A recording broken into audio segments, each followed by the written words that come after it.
ہندو ہو، مسلمان ہو، سکھ ہو اور عیسائی ہو، سب کو ہر طریقے سے آزادانہ طور پر رہنے کا حق حاصل ہوگا۔ ہر شخص اپنے اعتبار سے، اپنے عقائد کے اعتبار سے، اپنے مراسم کے اعتبار سے اس کو یہ حق حاصل ہوگا جو چاہے جس طرح چاہے وہ اپنے مذہب کی آزادی کے ساتھ عبادت کرے۔ تو گویا کہ اس آئین میں یہ تحفظ دیا گیا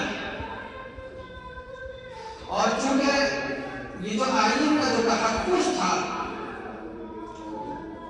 یہ تقریباً اخذ کیا گیا تھا حضور اکرم صلی اللہ علیہ وسلم کے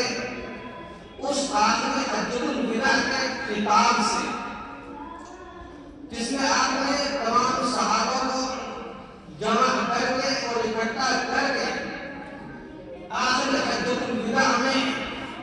آپ نے ارشاد فرمایا تھا کہ دیکھو جہاں پر اسلام کی تکمیل ہو چکی ہے، لہذا اسلام کی تعلیم یہ ہے کہ آج سے کسی کو کوئی فضیلت حاصل نہیں، کسی عربی کو کسی عجمی پر، کسی عجمی کو کسی عربی پر، کسی کالے کو کسی گورے پر اور کسی گورے کو کسی کالے پر کوئی فضیلت حاصل نہیں ہے۔ تو چونکہ یہ اسلام کی اصل روح ہے اور روح تھی اور جمہوریت میں اور اس آئین میں ہمیں یہ تحفظ دیا گیا کہ تم تمام کے تمام بھائی بھائی ہو۔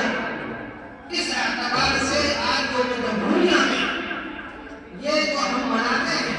اس کا مقصد یہ ہے کہ ہم یاد دلائیں کہ ہمارا آئین جو ہمیں بتاتا ہے اس کے مطابق ہم اپنی زندگی بنائیں۔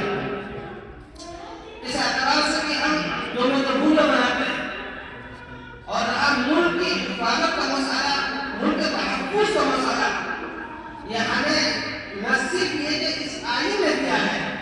بلکہ ہمیں اسلام اس کی سب سے زیادہ تبلیغ کرتا ہے اور اسلام اس بات کو کہتا ہے کہ دیکھو تم ملک کی باقاعدہ طریقے سے محبت کرو۔ یہ اخذ ہوتا ہے اس بات سے کہ نبی کی روایت ہے حضور اکرم صلی اللہ علیہ وسلم کو جب مکہ المکرمہ میں پریشان کیا گیا اور حضور اکرم صلی اللہ علیہ وسلم کو تکلیفیں دی گئی تو آپ کو ہجرت کا حکم ہوا۔ جب آپ ہجرت کر کے تشریف لے جا رہے تھے،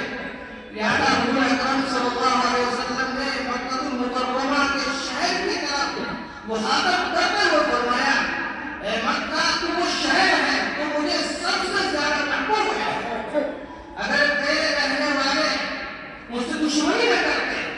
اور مجھے یہاں سے نہ نکالتے میں یہاں سے کبھی نہ جاتا، مجھے تجھ سے محبت ہے۔